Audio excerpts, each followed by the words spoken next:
Now, sublimation is the mystery term in psychoanalysis. And I pride myself, I think, on having clarified a little bit of that mystery. And I think the reason that it is a mystery term is that Freud, relatively late in his life, in his most productive early life, produced an idea which explains sublimation with that kind of magisterial simplicity that enabled him to conquer the modern mind. You remember he said that some of you may remember he said once that the ego ideal, not the superego, consists of a censoring part, the superego, and then something else which contains the aspirations of a person. The ego ideal, he said, is the inheritor of primitive narcissism. Now this is, for those of you who like the way his mind worked, and it really did work, those of you who like his mind can cherish this one. Because here he is, basing his aperçu, you might say, on 19th century physics, on the concept of the conservation of energy. What he's saying is we start out in life the center of the world, or so we think. Infantile megalomania, primitive narcissism. That's where we begin, he suggests. And there's some evidence that that might at least be partly true. We begin that way, right? But what do we do with this enormous bolus of energy, which is focused on our own needs, our own demands, our own squawks and frustration? What do we do with it? Now he gives us a program. He says it is somehow turned into the ego ideal. What? The formula is simple, isn't it? We go from thinking, I am great, look at me, I am wonderful, to having something great we aspire to. Having something great we aspire to. That, he thinks, is one of the fundamental movements in maturation, if you like, of human beings, and constitutes, doesn't it, suddenly the device by which conflict can be not just mechanized and quarreled with or quarrel less with, but suddenly transformed into something which decides who we are, which arranges for us to know even and to be a particular person by having the ideals which define who we are. Now, Freud, you remember, is one of the wonderful ways his fame is maintained is by quarrels about religion. Some of the greatest quarrels with Freud are about religion.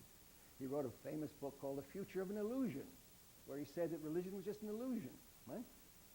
But notice what he snuck into this argument, because Freud is full of countless contradictions, of several points of view present almost in the same sentence, because this enormous mind of his is trying to contain this confusion that we are. So on the one hand, he's saying religion is an illusion, that you and I, when we go to church, are partaking of some kind of fantastical father worship or some foolishness of that kind. But then he's saying something else, isn't he? With this concept of the ego ideal, he's saying that it is by means of great ideals, maybe ideals like God or godly attributes. It is by means of those that we find out and decide who we are, where we stand, what we'll fight for.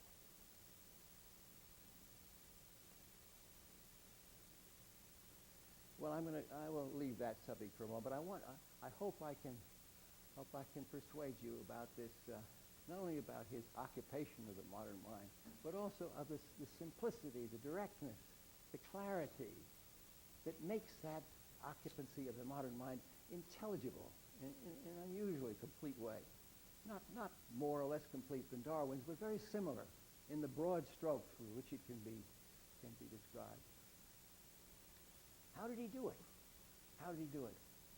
You know that, and you probably don't, because you weren't brought up on reading British essays the way I was.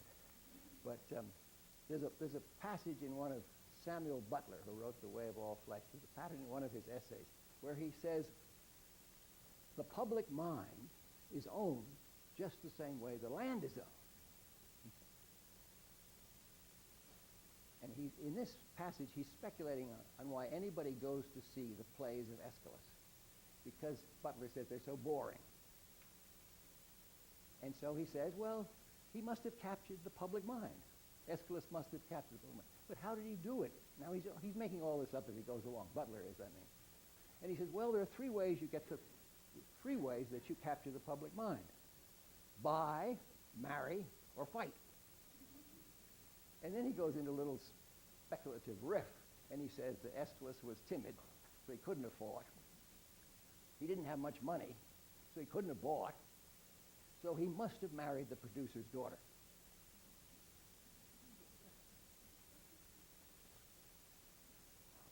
Well, Freud didn't have a great deal of money.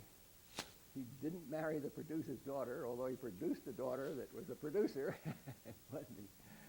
But what he did was he fought, and he was a fighter, the like of which you'd have a hard time matching. And Darwin wasn't much of a fighter. He spent most of his time in the country with his innumerable children, collecting data and writing books, and having hypochondriacal and perhaps psychosomatic or some kinds of illnesses. But he didn't. But he had somebody, you remember who it was, to fight the battle for him, Huxley. And Huxley was just like Freud in his strategic knowledge, his capacity to interest people, and his total willingness to take on, particularly the religious establishment.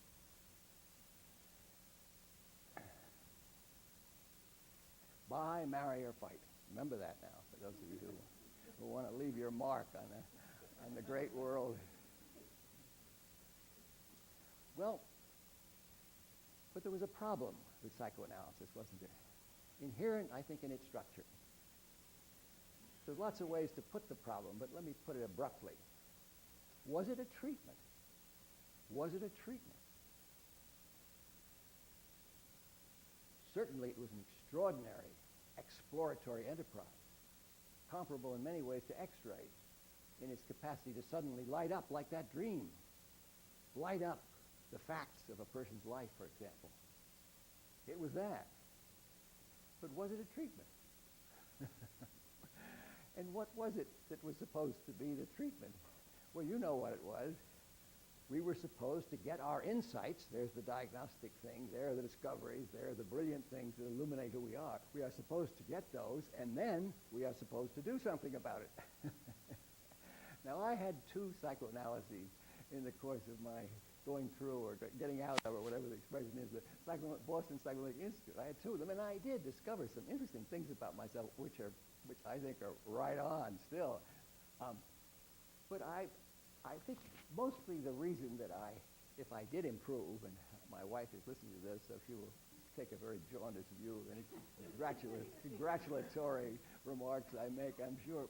But if I did improve, it was not because of the insights, but something, as you would expect me to say from my last talk, something about the relationship I had with these two analysts. When I was going through that institute, it began to dawn on me that I didn't understand how this worked. It was my first beginning of wondering about the therapeutic significance of the psychoanalytic structure Freud gave us. And I went to one of my principal teachers, who was the great lady of Boston psychoanalysis for many years, Greta Biebring. She presided with a quiet but firm hand over all the psychoanalytic thought and enterprise at that time. And I said to her, and I don't know how in God's name I had the courage to do it, I said to her, how does this work? It doesn't make much sense to me. I announced these great findings that we arrived at here in the supervision, and nothing seems to change a great deal. How does this work? I wish I had her Viennese accent. Above all, I wish I had her style in giving you the answer. Because she quietly said, very quietly, slowly said to me, you know, can any of you speak Viennese? You know, she said, I think what happens is this, she said. I think we bore the neurosis to death.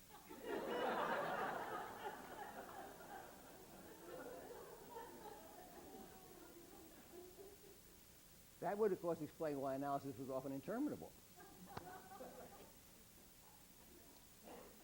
But I think it was true. I think it was a statement of the limitations of insight as a final pathway of treatment itself. And then I had the good fortune to read one of this famous Paul Rosen's books about what the patients that Freud had experienced. And he interviewed many of them, and he heard about them from other people. And in this is described what the working, clinical, you and me type Freud was like. Right? And it wasn't anything like psychoanalysis. He gave advice. He argued with the patients. He tricked them into doing various things. He was as busy as a bee trying to get the thing going. And he saved his time, though, for his great enterprise, which was being an explorer, a conquistador, he called himself. To go and find out some of the mysteries of this strange thing we have on top of our neck. Right? However, I don't need to tell you that almost from the beginning, there was a strong movement within psychoanalysis. For despite the fact that he was a ferocious leader in many ways, and quite merciless with the people he didn't want around him, nevertheless, there grew up around him an extraordinary series of divergent views. Many of them were the beginnings of what has come to be a therapeutic system in analysis. I guess the one that is now being talked about more, but certainly from the very beginning was most extraordinary, was Ferenczi. And Ferenczi thought that the method in analysis, he had lots of different ideas, but I think the most central notion Ferenczi had was that it was you and me, you patient and me together. And he called it mutual analysis. Mutual analysis. The two parties would analyze each other. Right? And there was a kind of democratization. Now, this was Vienna. A democratization of the analytic enterprise, which in America is really only coming into its own now, in the so-called relational analyst. Jung was a very gifted psychotherapist in many ways. Read his later writings on psychotherapy, which are very illuminating. And he had elements of that in his work, but he was even closer to what I call the existential position. So there were two main lines of supplements, or really concentrations, in analytic history on what could be the therapeutic line. And one, I can call one of them, as Al was doing, and Al himself has been an important contributor to this. One was the existential line, and the other was the relational line. And let me just talk about them for a moment, because they're interesting. And I talk about them with a covert agenda. That is, you have got to figure out how we teach this work and do this work so we make use of both of them. Because as is always the case, and as Al was highlighting in his introductory remarks about dogmatism, people pick up one side of it and do it and ridicule the other side. And we very seldom get our act together, as they say. Well, let's just start with the relational group, this concept of mutual analysis. That received a very great boost in American psychiatry, psychoanalysis, when, of course, it became obvious that the transference was paralleled by a counter-transference. Now notice that.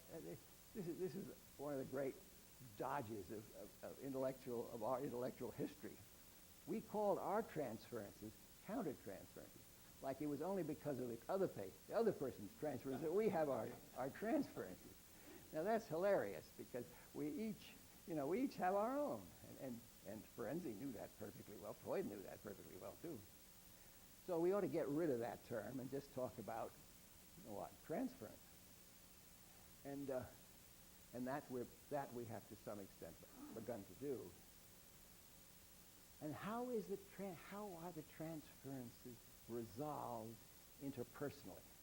Now, I hope many of you know the literature of the intersubjective space of Philip Bromberg's writings, something called Standing in the Spaces, on how one does relational work. His concept, for example, what I dubbed Bromberg's common property principle. His notion that in analysis, everything that occurs to either party is common property of the dyad. That doesn't mean you say everything that comes to your mind, although you'll be tempted to, and maybe you'll be able to get to it, but that you see that material in the relationship as the very stuff of changes. And how do we encounter each other's stupidities, follies, neurotic failures, dissociation? How do we encounter each other with enough freedom so we have a chance to loosen the hold of those limitations on ourselves? There's a great debate, for example, going on, and it will go on for a long time, I'm sure, between how much self-disclosure therapists should make. How much should they tell the patient?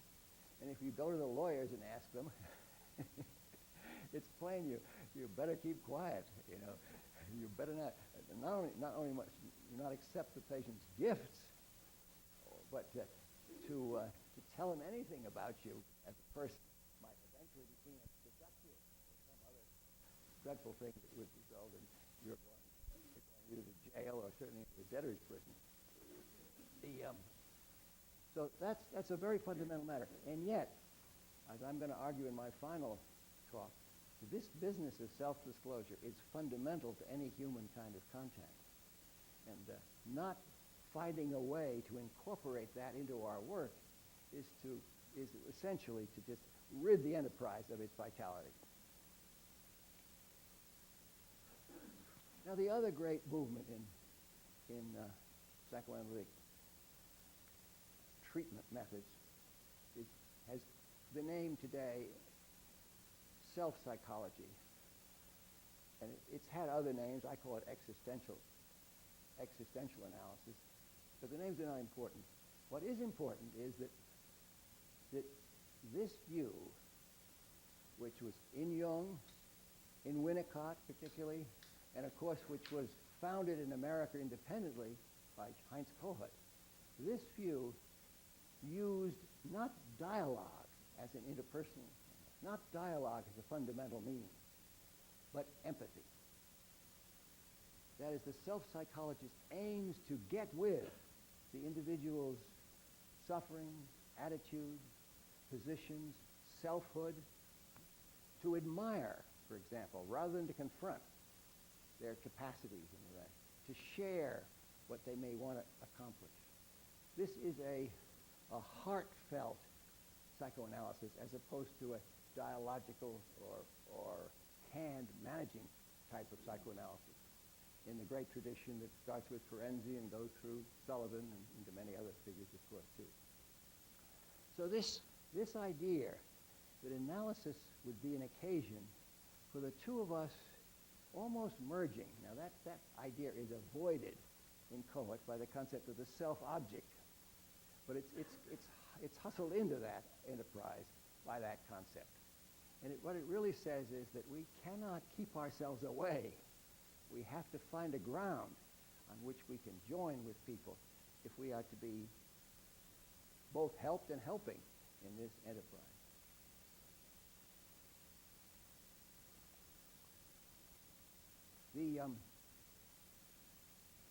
The problem of how we can be both empathic and dialogic, both confrontative and admiring,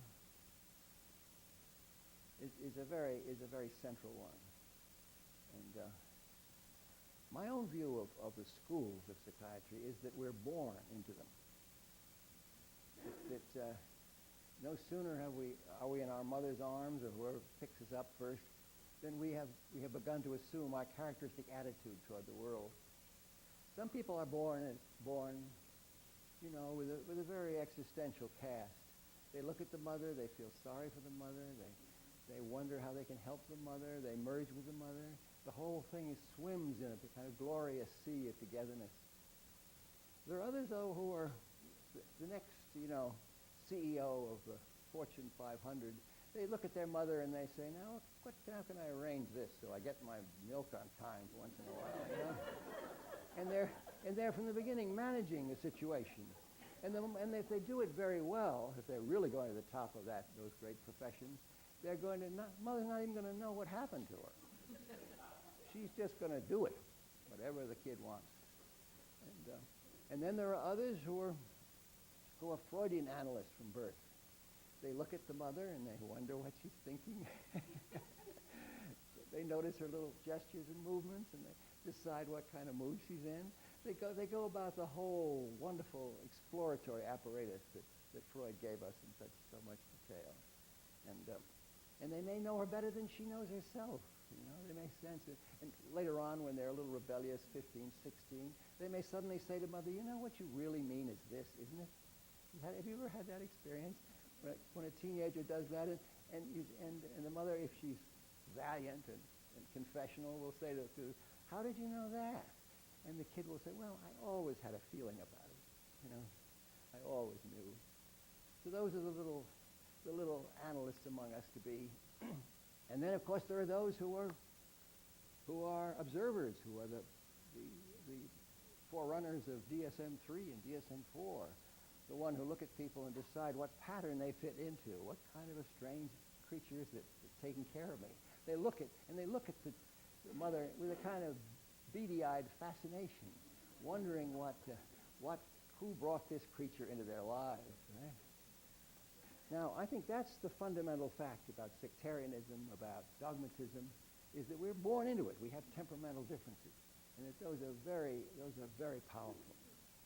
Therefore, education, now there's a joke. Education is supposed to broaden our horizons, right? Give us tools we wouldn't naturally have, make use of our natural propensities, but equip us with a lot else. And medicine is awfully good at that. But look at the way medicine actually works, and you see how difficult this enterprise is. Because just as soon as the student goes to medical school, what happens? Well, they find out that they've got this strange interest in the kidney, or the skin, or they like knives and want to cut. And from then on, they more and more specialize. Now, the medical school forces them to learn other things and do other things, but you see them bit by bit cutting down. And if they've been out of medical school, 5 or 10 or 15 years, they may do nothing but look at kidneys day in and day out, like some besotted young person. And so this is a terrible problem for medicine, and you know very well, because as medicine becomes more and more complicated and demands more and more expertise, you find out that the doctor that you were trusting to take care of you really is only interested in your kidney. And you have to find a way to either interest himself, say, in your heart or something else, right? Or get another one. And then you end up with 12 doctors. The healthcare system is broken and now totally broken. And we turn to Jack Burke to tell us that we need somebody who can guide us through this extraordinary maze of specialists.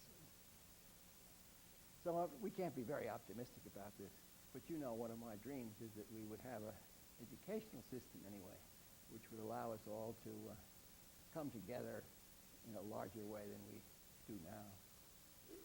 Now, I want to close these remarks with, it's about time I close it, close these remarks with just a mention of what I was going to say next, because I do this at a little more length than I would ordinarily do it, because I want you to, if I can interest you, I want you to think about this too and help me, because these are all things that I'm mystified about, but which I really think are important, very important. And I'd like to be able to lead a discussion more than have a endless talk like the way I've been doing before about how we deal with these three problems. Now, the first problem is a wonderful one. It's a kind of come-on problem, really, for the whole discussion. What is the relationship between love and sex? What is the relationship between love and sex? Some people think that sexuality is the very embodiment of love. It contains its most literally climactic moments. Other people are very skeptical about that. I had a letter the other day from a man I admire very much. Some of you know him, Jerry Lewis, in Texas, who's a wise doctor and been in business forever. And he'd written something, and I wrote him and asked him what he thought the ingredients of successful marriage were. And what was the relationship between success in marriage and sexuality? And I thought if anybody would give me a balanced view of that and know what there was to know about it, it would be he. And so he wrote me back, and he said, oh, I know, I think about that a lot too. He said, but in his studies and in his review of the literature, the conclusion he's come to is this: there isn't much connection between successful marriage and sexuality. And he said in the group of people that he would classify as most successfully married, sex was a secondary or even tertiary matter in the whole bonding process.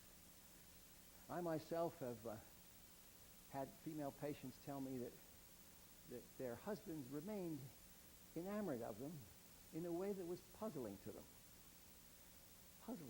as if sexuality for them had become sort of routine, and that the notion of kind of enthusiasm which men could keep up around sexuality in marriage was almost embarrassing to the more modest of these women, who felt that they would like to join in and at least not disillusion their beloved husband too completely by looking a little bit bored at moments during these rapturous intercessions.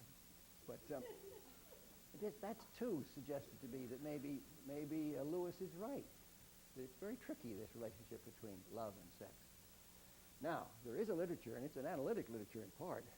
Robert Stoller is, I think, the foremost scholar of this, which says that male sexuality is problematic. And by that he means male sexuality is most aroused by hostility.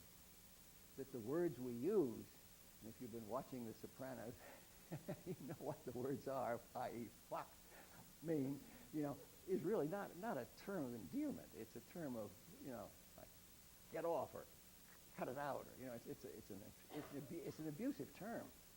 But that it should be the name for male sexuality is what Stoller was suggesting. I see that Henry is shaking his head, but he'll come in and tell me in a moment where I'm all wet. Anyway, so this question of how love and sexuality relate is a very fundamental one, and I'd like to give you a few thoughts I have about it, but I'd above all like to have you tell me what I should be thinking about. Now, the second matter is closely connected, and I've mentioned it already, and that is the nature of marriage. Maybe it's because of my own limitations. I'm sure it's partly because of them.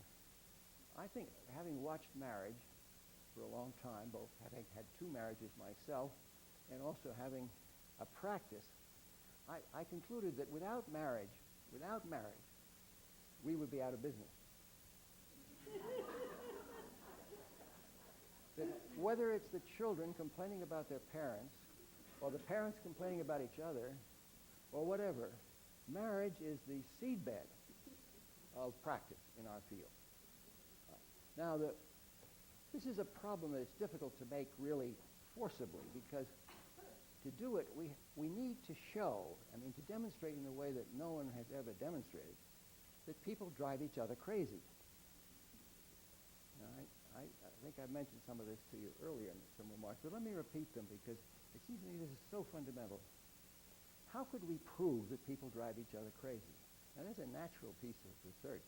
People are spending millions trying to find out whether the amygdala is more important than the prefrontal cortex in schizophrenia, for example. But there's very little attention paid to the way in which we drive each other crazy. Now, what I think I suggested to you in one of these talks, or maybe just independently, was that there's a very easy way we can do it now. And it's so easy that I think it won't be long before it's done. And it's modeled on the extraordinary thing that Kempe, the radiologist, did in Denver many, many years ago when he identified the battered child syndrome. Now, I honestly think a conservative profession like medicine would never have accepted the fact that parents could break their kids' bones. I think that's just not one of the things you'd like to be associated with saying. But when Kempe had enough patients, child patients, whose bones had been broken by their parents, he could write a paper explaining what their bones looked like in X-ray. In other words, if you have this pattern of a number of patterns, but have in common this pattern of broken bones, you can say the odds are very high that somebody had been breaking this kid's bone. He didn't just fall down, and it wasn't just an accident on the street when he fell off his bicycle. Someone was beating the hell out of him, right? Now that material was so convincing that we got something called battered child syndrome, because we could see it. We could see it. Now what I want us to be able to do is to see people driving each other crazy. And I think we now have the instrumentation to do it. Here's my fantasy. We've got the neuroimaging machine, and we've got Junior, who's about 12, 10, something like that, in it. And he has sporadic psychotic episodes. And he's brought into the machine. And first of all, I bring in his favorite dog. Now, that's a stroke of genius on my part. Because the best relationships people have, the most unambivalent relationship they have with their pets. There's no question about that in my mind. Dogs are wonderfully there. They're enthusiastic about you even when you smell awful or when you've been nasty to them. They still come back and love you. And they're constant in their moods. They're extraordinarily attentive. They can get home often. Long distances, nobody knows how this happens, so they can get home to find you because they want you. So they're the kind of romantic bliss that goes on between dogs, especially cats sometimes, but mostly dogs and human beings, is the sort of apogee of human relatedness. So I bore you with the details of this, but be quick about it. We had a wonderful old English sheepdog we loved so much, and Harry died. Harry Hooperman Havens, his name was, and he'd been with us since our youngest child was 10, and he died, and everybody knew him. When I walked around with this, English sheepdogs are large and furry, and they look like they're people who dressed up with fur. There's a funny thing on it. So people are always interested in them.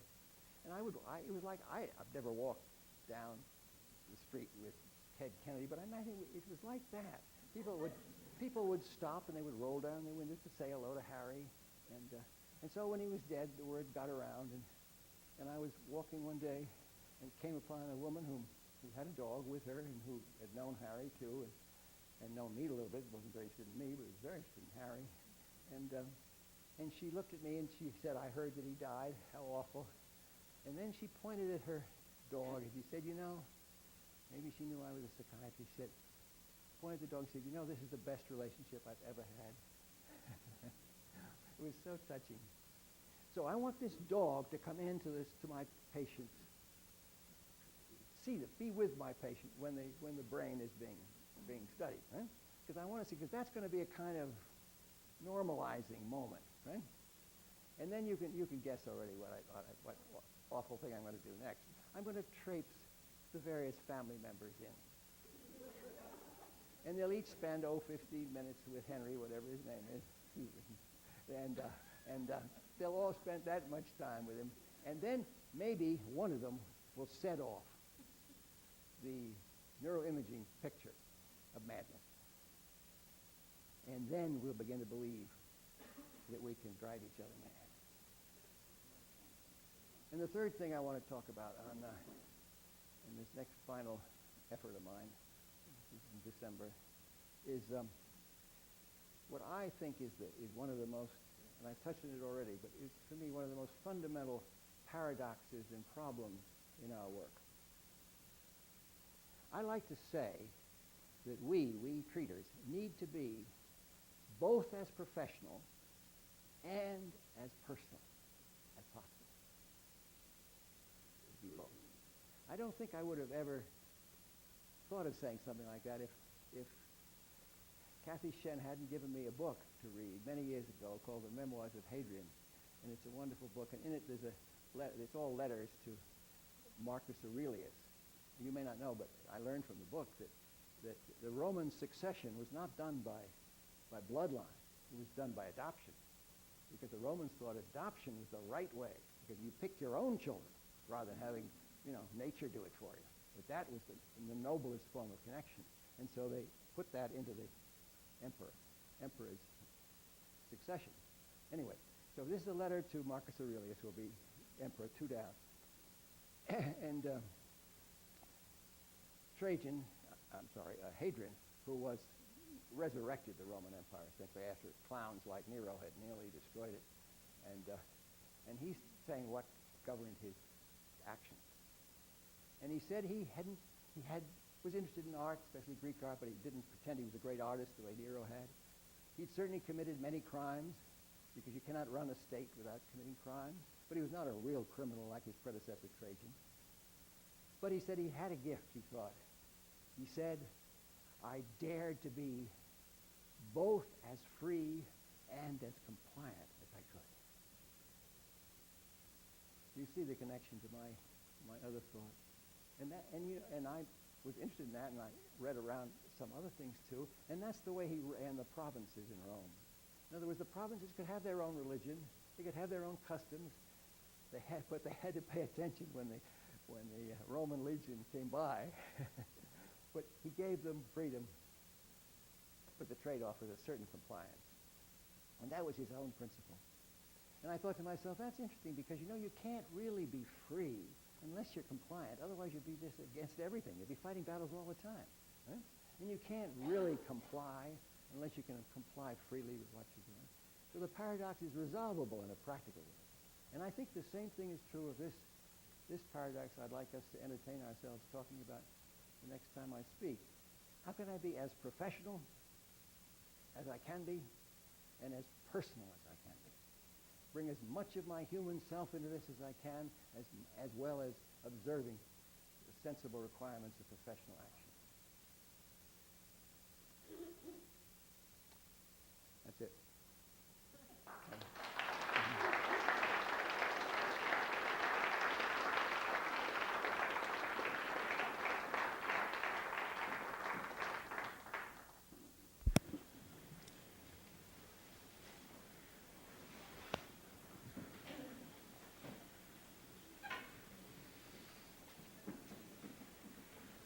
Henry, good.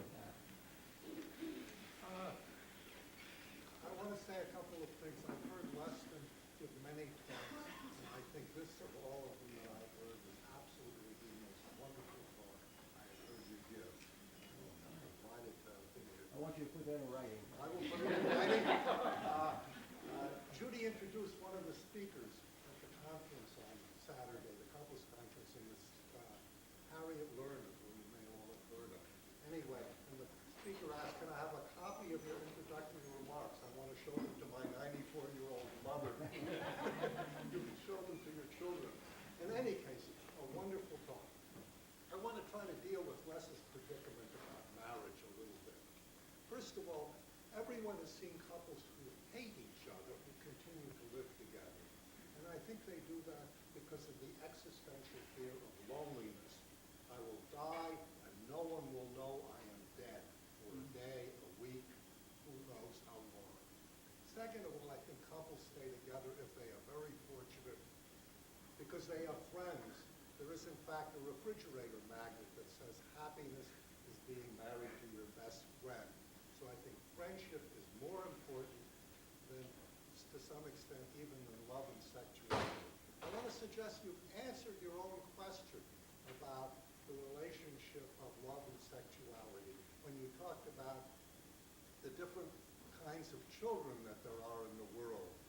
People have different takes on how important love and sex are together. There are those who carefully arrange to have sex every so often, like some children arrange to have milk. Others who insist on an empathic relationship where sex and love go together.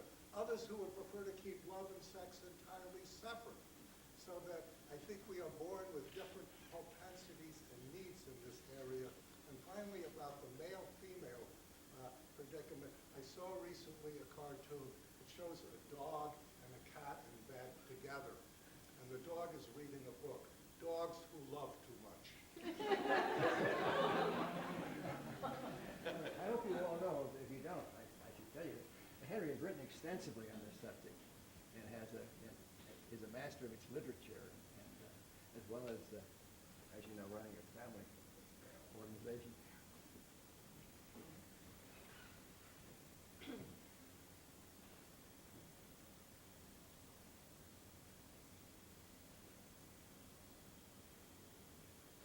Reminds me of one of my favorite Churchill stories. The one about mathematics. Remember that? He said, once upon a time I understood all of mathematics. Sines and cosines, zero passing into infinity. The whole thing was clear to me. But it was after dinner and I let it go. So maybe it's lunchtime.